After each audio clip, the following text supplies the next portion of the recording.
My presentation is on shoreline ecosystems and regulations, and as with other presenters, I want to bring you back to the reason why we're having these conversations, the rationale behind protecting shoreline areas, and talk a little bit about the importance of them and reinforce those messages.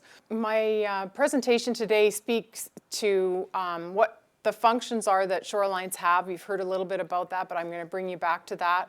Also some conversations about the indicators of lake health, and then I think the part that's really new material is the information on how shoreline development is regulated. So in my job as an environmental planner, I provide advice to the variety of governments in the South Okanagan-Similkameen. Unlike a lot of other places in the province, we don't have in-house environmental planners with local governments. And this was identified by a number of conservation organizations in the Okanagan as being a problem, because essentially local governments had nobody in-house to ask questions of when they were making regulatory decisions. And so as part of a service that's provided through the South Okanagan-Similkameen Conservation Program, I'm a registered professional biologist, and I provide advice to the local governments in the South Okanagan on request. Many of them also provide funding to support the work that I do. And so one of the things that you learn working in local government is that whatever your interests or personal values may be, that a lot of the decisions that we make come down to human beings and the way they see the world. While I may personally be somebody who sees the world from a natural, environmental perspective, not everybody looks at that way. And so for shorelines, I think in the Okanagan, while we recognize they have environmental values, we've got the picture of the deer, we've got people that are enjoying fish there. A lot of the way that people who reside in the Okanagan see these areas is they see them from the standpoint of human uses and their importance for things like lying on the beach or going swimming or using your boat or building on a waterfront area and enjoying the view. And that's something I think we really need to understand. These areas, we're asking them, demanding of them many important land uses, and areas that receive a concentration of interest and are required to provide a lot of uses can be the victim of that enjoyment. So a lot of you've heard the phrase, the tragedy of the commons. So areas that are shared by a lot of different users often don't get the protection that they need to sustain all those uses. And by default, you don't necessarily get everything you want just by having everybody do everything everywhere in an unregulated way. And so I think that's an important message, and one that local governments struggle with and planners like me struggle with. So while it may appear that the Okanagan is really dry and that we have regulated ecosystems, our wetland areas and lakes with dams on them, and that we're never going to have problems with water, the fact is that's not true. All we have to do is look at the photo on the upper left to know that that's a picture of Kelowna, where flooding occurred not in the not too distant past. We've heard stories about the struggles that High River has gone through with their flooding problems and the large economic consequences of that, which no one predicted.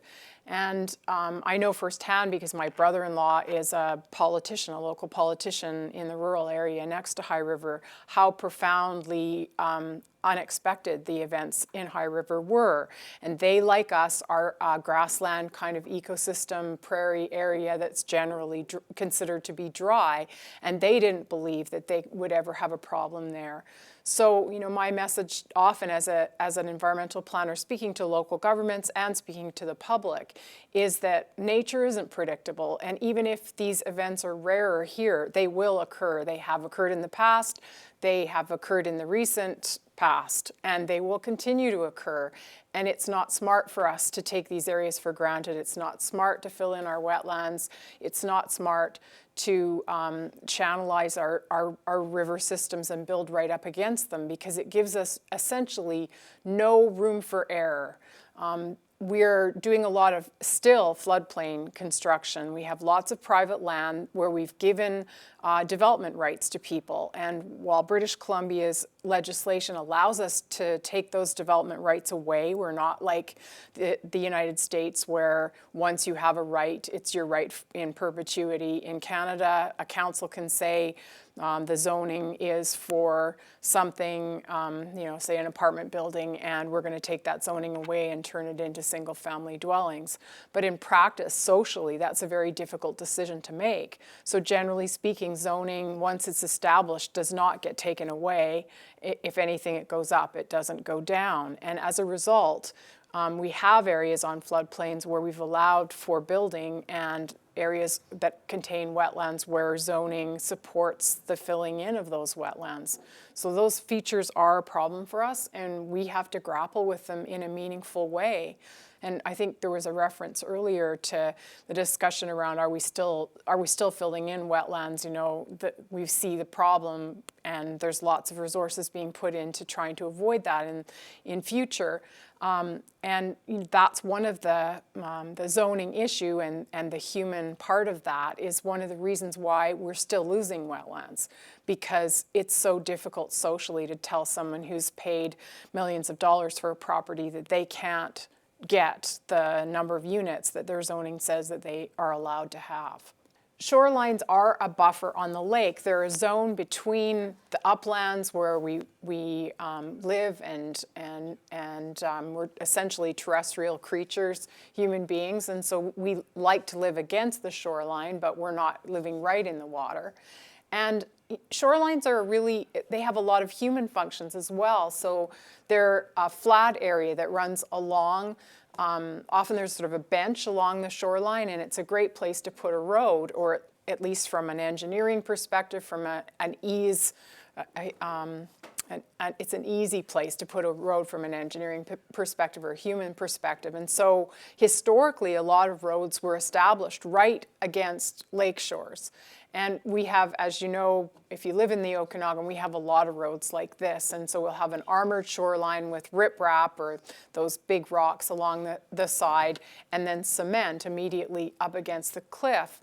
And colleagues of mine in the Okanagan have done studies on the runoff from roads, because as cars drive up and down in trucks, they leave a residue of oil and petroleum products. They also dump things. There's chemicals being transported back and forth. Things basically end up on the road. And because we have so little rainfall, we end up with a flush of chemicals going into the lake from all these miles and miles of roads that we have along shorelines.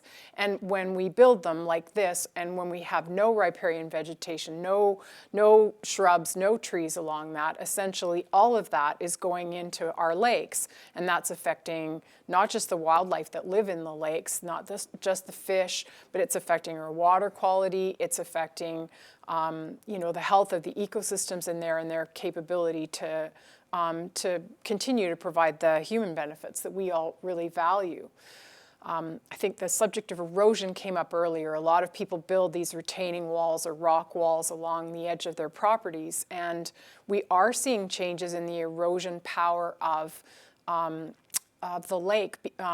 Even though we regulate water levels, we also have increasing storm activity. So one of the outcomes of climate change is that we're having more storms, more extreme weather events. And for those of you who drive along this road regularly, you do see the occasional situation where you're seeing significant whitecaps. I've seen people boogie boarding along Antler Saddle Beach, which is not something I think that's been a common occurrence in the past. So I do think erosion is a concern to grapple with over time. So just wanted to talk about the shoreline and its operation as nature's kidney. So that was kind of a phrase I borrowed from somebody else, but essentially these riparian areas that you can see, so these are these areas that are all left belts of more luscious vegetation that you see along a creek or you see along a lake shore. Those areas are essentially providing a buffer between what we do in the land use in the upland and what we do in or what ends up ultimately in the water. So, you've got your shorelines, you have your hopefully healthy native vegetation that provides that barrier between what you're doing in the uplands and the water, and ultimately one hopes that leads to you having clean water. You can imagine that in absence of that, then everything that you're doing, so if you're fertilizing an agricultural crop, then and or putting pesticides or herbicides on those crops to manage unwanted life in those areas, because we're using this sort of monoculture approach in large areas throughout Canada, throughout the Okanagan. The potential is that those things go directly into the river system. So just want to have a brief conversation about the valuable real estate that shorelines provide. People always say when they start is that they want to put a dock in on their lakeshore so that they can enjoy their property and get out into the water, and then they want to be able to put a boat on top of that or up against that dock, or another watercraft of some kind. They want to have sand on the beach. So maybe they're going to look at ways to bring in sand if they don't already have that, and they want to build a house on top of that and have a great view. And meanwhile, the thing that makes all of that so important, so valuable, what gives the real estate its significant importance to all of us and makes it more valuable financially, is the clean water that surrounds those areas. That's what basically pushes the dollar value. And I think what so many people don't understand is that that life is like in other things. It's a trade-off. Yes, you want to have your docks and your beaches and your beautiful view and do all the fun things that we like to do in lakes, but all of those values are dependent on the natural feature that is a lake. A lake is not just a body of water. It's not just a bathtub. And so we have to understand those trade-offs so that we don't lose what we value about lake shores. Why should you care?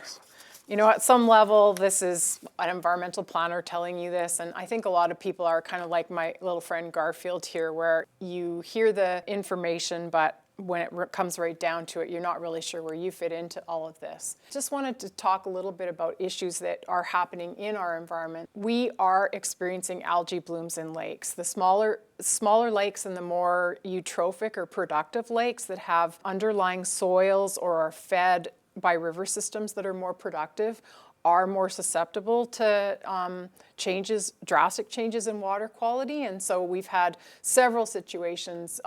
The photo on the left is a photo of Gishon Creek in the Merritt area, where biosolids are a product of treatment of sewage. And in the Lower Mainland, they have very stringent regulations that provide that once you've finished the treatment of sewage, you end up with this material and it has to go somewhere. And there are options. One of them is incineration, which a lot of people in the area oppose because of the environmental impact on air quality. What has happened in practice is there's been a contract for a company basically to get rid of this biosolids, and where it was going was onto agricultural lands in the interior.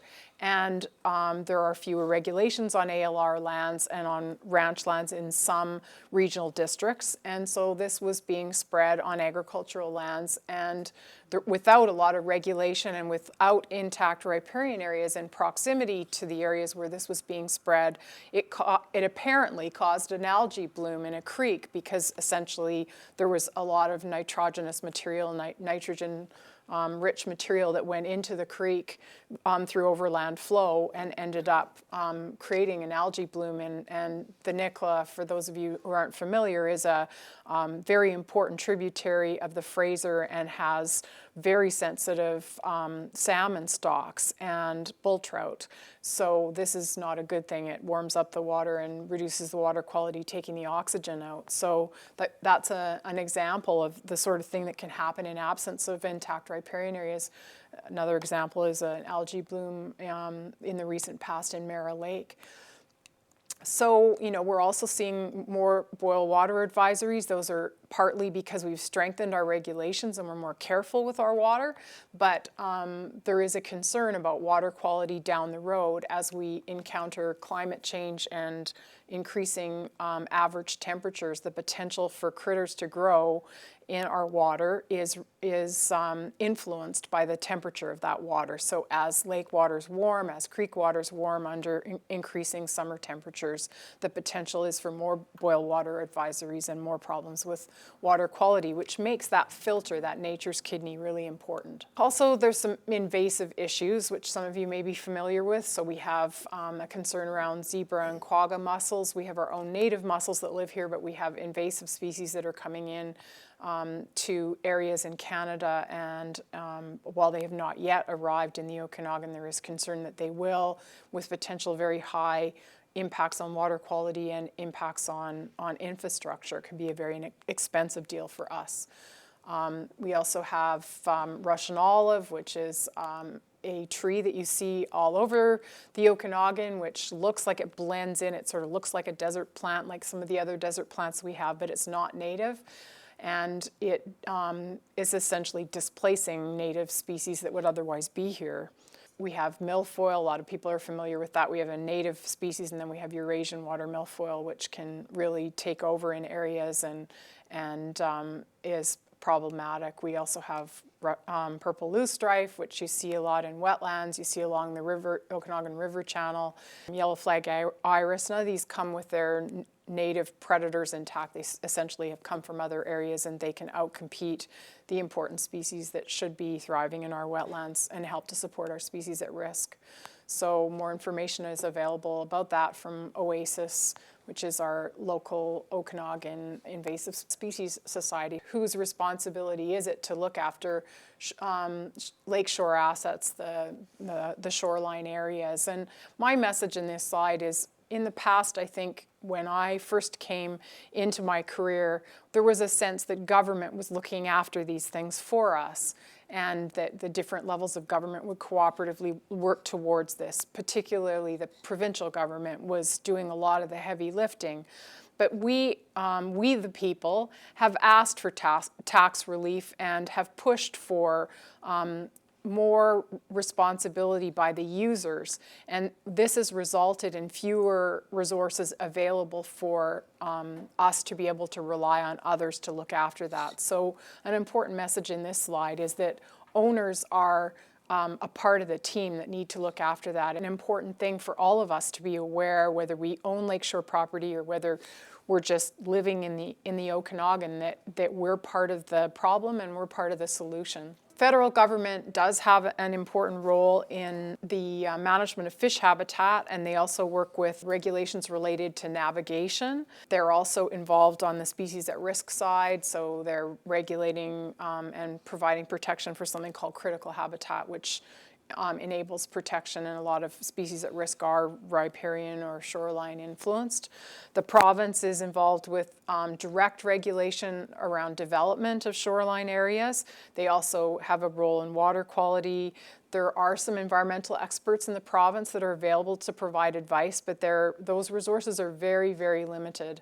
And so a lot of you may have experienced trying to phone a government office and not being able to get anybody there. You get a voicemail and that's about it. And that isn't because they don't care, it's because there's just not enough of them. And we have to take responsibility for that, because we asked for tax reductions, and that resulted in a substantial reduction in the available help in the dirt ministries and ministries that would formerly have provided advice like that.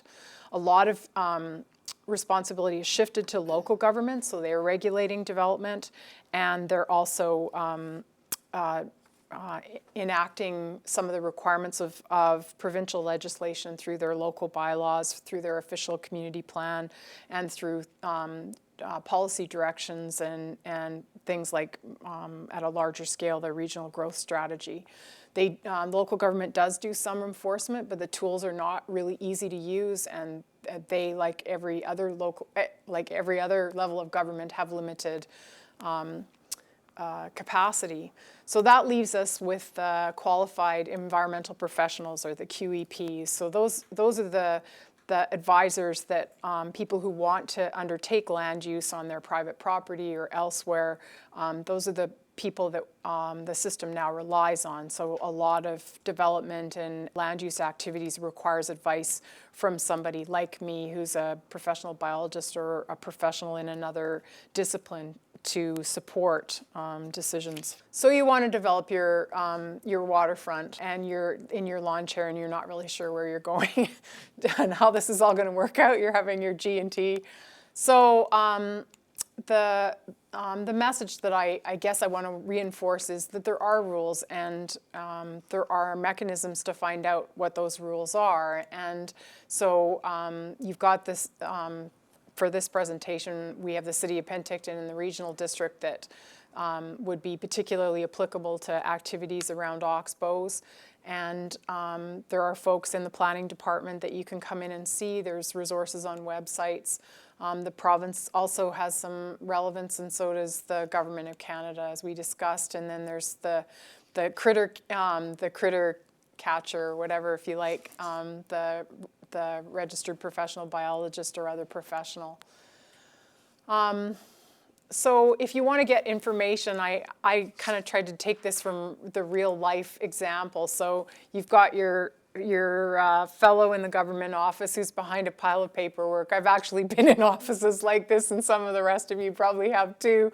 They're completely buried and they're not sure when they're going to be able to get back to you about anything. So you try, your first instinct is, I want to get a hold of this guy, so you try making a telephone call, because a lot of us are gray-haired or getting there, and that's our go-to way of communicating. And you leave a message, but you never hear back.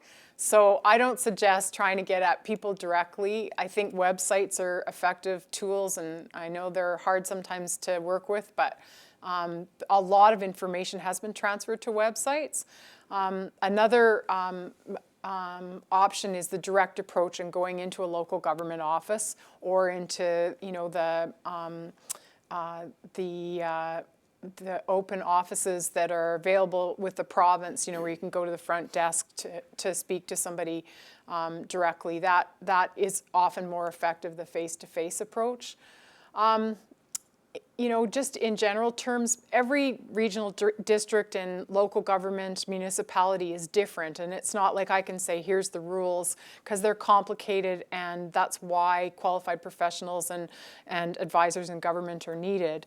But one key message is you can't just go cut down the trees in front of shoreline areas. You can't clear your property without regulations. Activities near water are regulated. The rules vary between communities, and you do need to ask for help because it's hard to just go it alone. So if I'm going to do something around my waterfront property, what do I need to know? Individual communities have their own rules. A lot of that is contained in official community plans and bylaws, and it's hard to navigate that if you're not really comfortable with, you know, dense policy and text and interpretation of semi-legal documents. Then talking to the local planners. You can walk into a local government office and there's always a planner on standby to speak to people, and that's a really good place to start. As I said, working with qualified professionals and understanding that some of the minimum standards related to shorelines are described in a provincial regulation called the Riparian Areas Regulation. It's a regulation that comes out of the Provincial Fish Protection Act. And so that's something that local governments are administering. They have content in their official community plans to describe how that regulation is interpreted in the area. If you live in Fort St. John, the Riparian Areas Regulation isn't relevant because it only applies to areas that are significantly developed, so the coast, the Okanagan, places like that. But here it is relevant. The priority here is to maintain and restore a vegetation buffer between the home and the shoreline. So for people who have properties with bulkheads or retaining walls and grass down to the beach, understand that everything you put on your lawn is going to flow downhill and end up in the water in front of where you want to swim and boat. So if you're going to build a dock on your waterfront home, what do you need to know? First of all, docks are regulated primarily through the province, but there are federal government regulations that are relevant. There's information in your package about how to get more information about docks and how to get to the specific website. But the website's title is Province of BC Private Moorage, and a lot of the information that you need is provided there. You can call Front Counter BC, which is kind of that open place where you can go and speak to people directly about questions around that. A key message here is that it's easier and less expensive to get a dock if you can meet what they call a general permission. So it's basically a best management practice. If you can do your dock a certain way, then it's a lot less onerous on you in terms of the regulatory burden, the amount of work that you need to do. They essentially describe limits to the dock surface area, the length of the dock, the width of the dock, and the proximity of that dock to the property line. And if you can put in a dock that meets those general permissions, that's the easiest approach to take. From an environmental perspective, shared docks are a lovely idea. So it'd be great to see multiple property owners cooperating and having single docks, because multiple docks, the more docks we have, the more that interferes with shoreline flow and the more impacts there are to fish that live in the ecosystem. And a lot of people value the fishing opportunities in the Okanagan. But I'm told that it's very difficult to do shared docks here, so we have some work to do probably to make that easier. Places like the Islands Trust, for example, Salt Spring Island, they have a requirement that all docks be shared. And that's the sort of thing that we need to move towards potentially in the Okanagan, but we're not there yet. So an important priority from an environment perspective would be protecting water from contamination during dock construction and consider the shared dock model.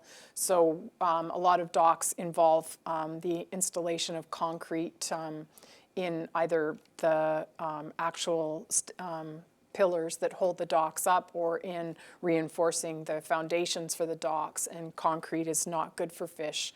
And so that's one of the reasons why you need to have environmental advice when you're putting a dock in. And there are regulations that allow for governments to require docks to be removed if they're not installed consistent with regulations, and that has happened to people, so it's good to know. So retaining walls are regulated. We've talked a lot about this already in the presentations preceding this. You need the help of a qualified professional to maintain existing retaining walls.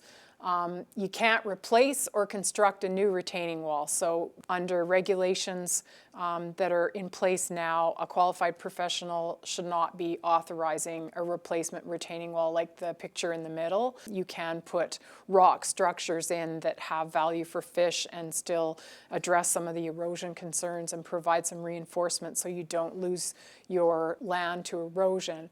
But these kind of former style straight up and down concrete lock block or straight concrete retaining walls cannot be removed or replaced. You have to either maintain what you have or remove it and put something more natural in. And ideally, you would have a riparian buffer, because I don't know if you folks have walked along shoreline areas, you quite often will see even retaining walls that are not up against a shoreline will have salt leaching through. You'll see these sort of white marks coming through a retaining wall, and that's the things that you're putting basically on a lawn coming through the retaining wall, and so all of that basically ends up in the water. And as I said, not a desirable outcome. You also can't dump sand on the shoreline. So you can make a sandy beach off the edge of a shoreline so that you can enjoy sand and sit your lawn chair on that, but you can't just dump sand there on the beach. If you're wanting to restore or change waterfront vegetation, what do you need to know? So I threw in a picture here of my husband and a crew from Okanagan Nation vegetation planting on the Oxbows area in Penticton on one of the local First Nations owners' property. So they're installing cottonwood and shrubs in here to try to restore some of these areas. If you're doing restoration or changing waterfront vegetation, native vegetation is protected, so you can't just take it off. You can't cut down a cottonwood tree within 30 meters of lakeshore. You can't remove cattail bulrush and some of those native shrubs that were described by Ava. You need to understand the rules for your community because they are different in different places. Some communities have required setbacks, others rely on the help of a qualified professional to give you a setback. there usually are provisions and management requirements that happen within the area beyond the setback. So it's not just the area that you're not going to touch, it's also the area that it could be right up to your house where you're regulated in terms of what you can do. Definitely want to talk to a qualified professional if you're within 30 meters of the water course. And water courses are streams, they're wetlands, and they're lakes. So you need a bit of help interpreting that. The rules are not simple. So just want to reinforce the importance of managing vegetation along the shoreline and its impact on protecting our water quality and ideally retaining some kind of vegetative buffer along the shoreline. I've got my picture of cottonwoods. I think other people have reinforced this, and I have a reputation in our threesome as being the cottonwood lover. My feelings about cottonwoods are, I'm actually allergic to them, so I understand that they're a challenging critter to manage, but what I say to my local governments is that it's really important for us in the Okanagan to identify where we're going to allow cottonwoods to go, to grow and prosper. While cottonwoods aren't an appropriate plant in every location, there are lots of reasons for removing them, and they are what's called a keystone species, which means they support a lot of the diversity of wildlife and ecosystems that occur around us in the Okanagan, and if we aren't going to retain them, we're going to lose a lot of species at risk, a lot of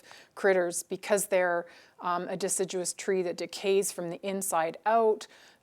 They provide homes for a lot of wildlife, so you have primary cavity excavators like woodpeckers that basically create cavities, and then a lot of other critters live inside those trees. They provide a lot of food as well. They provide shade. They have a lot of functions. They hold water in them, so they help gather that water in times of wet, and then they slowly release it in times of dry. And the removal of them everywhere is not going to be something positive for us. Shorelines are a buffer between lakes and the land, and they help maintain our water quality and prevent floods and limit erosion. And finally, activities near the water are regulated.